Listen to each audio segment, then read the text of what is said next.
დილამშვიდობისა, ინტელექტის დღე 2012 საქართველოს 70-მდე მუნიციპალიტეტი და უკვე დარეგისტრირებული 1000-მდე გუნდი. რასაც როდის სპორტული ვარიანტის თამაში მალე მთელ საქართველოში ერთდროულად ჩატარდება. ვის შეუძლია მასში მონაწილეობა, რა არის აუცილებელი რეგისტრაციისთვის და როდის გაიმართება ეს უპრეცედენტო პროექტი მთელი საქართველოს მასშტაბით თანაც ერთდროულად. ჩვენი სტუმრები არიან კლუბ რასაც როდის პრეზიდენტი ბატონ გიორგი მოსიძე და აღნიშნული პროექტის ხელმძღვანელი ვახტანგ ლომჯარია. მადლობთ რომ მობრძანეთ ჩვენთან გადაცემაში და პირველად მატყობინებთ მაყურებას ამ უპრეცედენტო პროექტის შესახებ. პირველი ეს შეკითხვა გამიჩნდა, რომ 79 მუნიციპალიტეტში ერთდროულად როგორ შეეჭიდეთ ამ ხელა თან საუბარი არ არის მხოლოდ 79 გუნდზე თამაში მონაწილეობას მიიღებს ძალიან ბევრი გუნდი.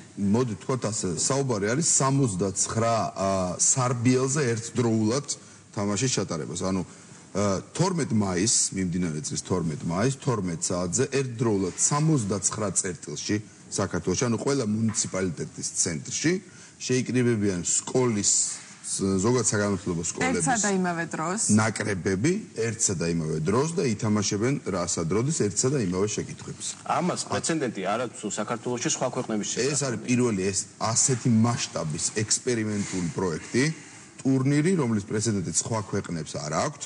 მხოლოდ ქალაქების დონეზე იყო ხოლმე ასეთი რამე და პირველად ეს ტარდება მთელი სახელმწიფოს მასშტაბით. ანუ ქვეყნის მასშტაბით ჩართული იქნება ყველა მათ შორის მაღალმთიანი მუნიციპალიტეტებიც საქართველოში. შესაბამისად გვეყოლება 79 ჩემპიონი, გამოვლინდება ყველა მუნიციპალიტეტის ჩემპიონი, რომელიც 9 ივნისს უკვე თბილისში გაითამაშებს საქართველოს სასკოლო ჩემპიონის ტიტულს. ჩვენ ახლა ხედავთ იმ მისამართს, რომელზეც შესაძლებელია შევზანდეთ და დარეგისტრირდეთ. რეგისტრაცია უკვე გამოცხადებულია, კარგახანია და გუნდების ჩამონათვალიც უკვე საკმაოდ ისეთი შთამბეჭდავია. თუმცა ამ დილითაც 9-6 წუთზე დარეგისტრირდა, როგორც ისე ერთი გუნდი კიდევ. თბილისის 131 საჯარო სკოლა, თუ სწორად მახსოვს, ის არის სამგორის რაიონიდან და ძალიან გამიხარდა სისტემატურად მუდმივად ვაკურიტებდი ხოლმე ამ სტატისტიკას.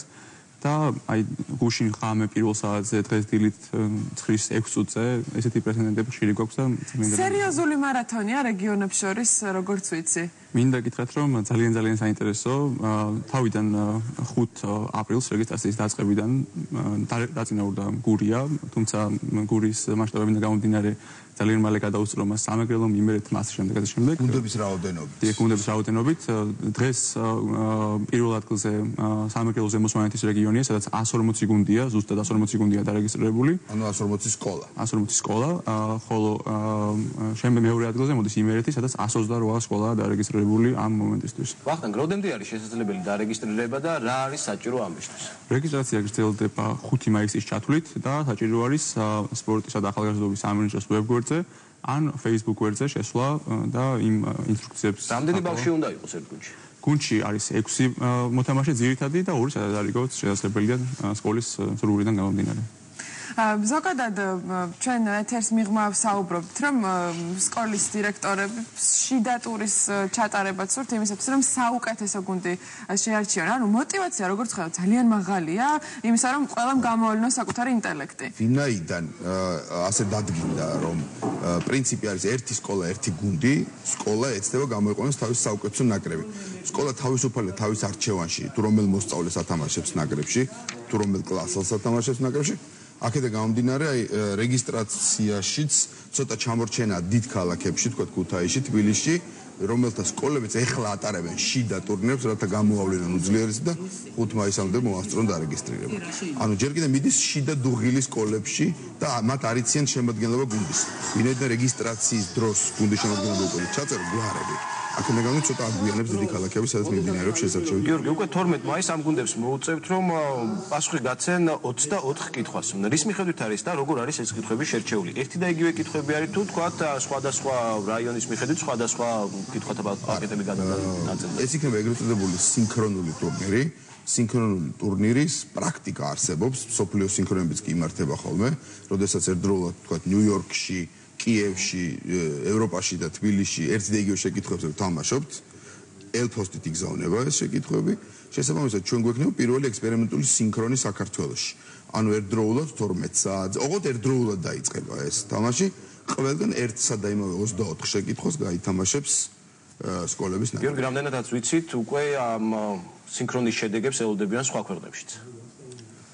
სხვა შორის არის ერთი ვარიანტია, რომ ჩვენი გამოცდილების გადაღება სურთ, ანუ ისრაელმა და უკრაინამ პირდაპირ გითხრეს, რომ აუცილებლად მოგწერეთო, როგორ ჩაივლისო, რათა ჩვენ მე დავნერგოთ ჩვენ ქვეყნებში თქვენი გამოცდილება და მეორე გუშინ დაიბადა ასეთი იდეა სპორტისა და ახალგაზრდობის საქმეთა სამინისტროს წარმომადგენლებთან შეხვედრაზე, რომ ხო არ განვავრცოთ შემდგომში ინტელექტის დღე და ვაქციოთ იგი მთელი მსოფლიოს მასშტაბით ქართული ინტელექტის დღე. ანუ არა მარტო 69 მუნიციპალიტეტში ჩატარდეს თამაში, არამედ იქ, სადაც ქართველი ახალგაზრდობა არის თავმოყრილი.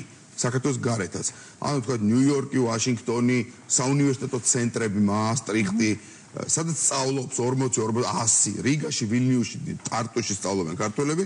მე ვფიქრობ, იქაც მოხერხდება გუნდების გაკეთება და წელიწადში ერთი დღე, რომ გამოვყოთ, თქვა მაისის მეორე შაბათი, ჩავატაროთ ქართული ინტელექტის მსოფლიო დღე, როდესაც სადაც კი არის ქართველობა მეუბნეული, ქართულ ენოვანი სტუდენტობა მეუბნეული შეიკრიბება და ითამაშებს ინტელექტუალურ თამაშებს ერთი და იგივე შეკითხვებზე და ჩვენ ზუსტად გვეცოდინება სად რომელ წერტილში მსოფლიოს რომელ წერტილში ცხოვრობენ ყველაზე განათლებული ქართველი ახალგაზრდები. 79-ვე ტურნირს ამჟამად საქართველოში ყველგან გიორგი მოსიძე ვერ გაუძღვება. მოახტანგ ვინ წაიყვანს ამ თამაშებს? ჩვენ ასე ვთქვათ ვასაქმებთ 79 წამყვანს, რომელიც ყველა მუნიციპალურ ცენტრში გაუძღვება ტურნირს. ესენი იქნებიან ძალიან გამოცდილი მოთამაშეები, რომლებიც ზოგან ადგილზეც ატარებენ ესეთ ტურნირებს, ან ასეთი არაშემსრულებელი შემთხვევაში ჩვენ თბილისიდან ან რომელიმე სხვა მსხვილი ქალაქიდან გავგზავნით შესაბამის მაღალკვალიფიციურ წამყვანს. გარდა წამყვანებისა დაახლოებით 500-მდე ადამიანია პროექტში ორგანიზატორად, მათგან 100 იღებს ანაზღაურებას, ხოლო დანარჩენები კი არიან მოხალისეებად და ძალიან ისეთი დიდი სიხარულით უძღვებიან თავიანთი ქალაქის მუნიციპალიტეტის დაწინაურებას იმ რეიტინგში, რომლის შესახებაც მოგახსენეთ. თუ რომელიმე მუნიციპალიტეტში დაფიქსირდა ფრე ანგარიში, თქვა გუნდებს შორის ერთგვარი არის. ამ შემთხვევაში როგორ განვითარდება მოვლენები? ასეთ შემთხვევაში დაინიშნება დამატებითი კითხვები იმ გუნდებს შორის, რომლებსაც თანაბარი კითხვები ექნებათ და პასუხები და გამოვლინდება, სანამ არ გამოვლინდება საუკეთესო გუნდი მუნიციპალიტეტიდან, იქამდე გავაგრძელებთ დამატებითი კითხვების დასმას. გიორგი, კლუბი რასადროდის ამ ჩემპიონატით არასრულებს აქტივობას წელს, პირიქით ზაფხული გაქვთ ძალიან დატვირთული. ცხელ ინტელექტუალურ ზაფხულს ველით საქართველოში. გარდა იმისა, რომ ტელეგადაცემა განახლდება და 2 მაისიდან უკვე ეთერში გავა 2012 წლის სეზონი და აგვისტომდე უკვე ყველნაირი პაუზის გარეშე ვართ ეთერში. უკვე ზაფხულის ყოველ 4 შაბათს გადაბმულოთ წავა გაზაფხულის და ზაფხულის. მე მხოლოდ